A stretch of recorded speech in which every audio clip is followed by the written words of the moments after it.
பெரிய பசுமையான சன்பெரி புல்வெளியின் நடுவில் ஒரு யானை கூட்டம் வாழ்ந்து வந்தது. அவற்றில் சிறியதும் மிகவும் ஆர்வமுமாக இருந்தது தாரா என்ற குட்டி யானை. அவளுக்கு புதிய இடங்களை ஆராய்வதும் பெரிய கேள்விகளை கேட்பதும் மிகவும் பிடித்தது. ஒரு மாலை, எப்போதும் இல்லாதபடி இருண்ட மேகங்கள் வேகமாக வானில் திரண்டு வந்தன. காற்று கர்ஜித்தது, மரங்கள் வளைந்து நின்றன, மின்னல் வானத்தை பிளந்தது. அப்போதுதான் ஒரு குரல் கேட்டது, ஆழமும் அதிர்வுமாக. என் மேகங்களில் யார் மிதிக்கிறார்கள் என்று அது கர்ஜித்தது. யானைகள் எல்லாம் பயந்து ஓடின.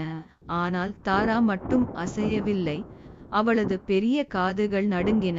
இது சாதாரண புயல் அல்ல என்று அவள் மெல்ல சொன்னாள். இது உயிரோடு இருக்கிறது. மழை நின்ற பின் தாரா அந்த ஒலியைத் தொடர்ந்து மிக உயர்ந்த மலைக்குச் சென்றாள். அங்கு புயல் மேகங்களுக்குள் மறைந்து இருந்தான் இடியன் பிசாசு. காற்றும் மின்னலுமாக உருவான மிக பெரிய உயிர், சூரியனைப் போன்ற ஒளி கண்களுடன். போய்விடு குட்டி யானையே என்று இடியன் பிசாசு கர்ஜித்தான். என் மலைக்கு யாரும் வரக்கூடாது என்பதற்காக நான் புயல்களை உருவாக்குகிறேன். தாரா ஒரு துணிவான படி முன்னேறினாள். நீ ஏன் தனியாக இருக்க விரும்புகிறாய் என்று அவள் கேட்டாள். இடியன் பிசாசின் மின்னல் மெதுவாக தளர்ந்தது.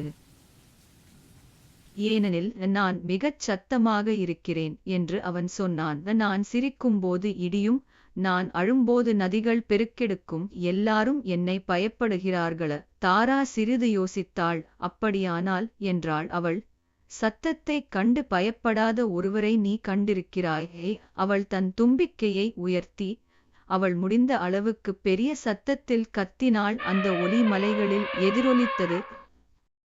இடியன் பிசாசே அதிர்ச்சியடைந்தான். அப்பொழுது அற்புதம் நடந்தது. இடியன் பிசாசு சிரித்தான். வானம் அதிர்ந்தது. ஆனால் அந்த ஒலி இசையாக ஒலித்து மேகங்கள் அழகான வடிவங்களில் சுழன்றன. மின்னல் வானில் நடனமாடியது.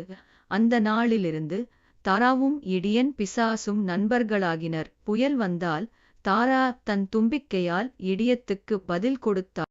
பிற விலங்குகள் விரைவில் உணர்ந்தன, அவன் பிசாசு அல்ல, சற்று சத்தமான நண்பன்தான்.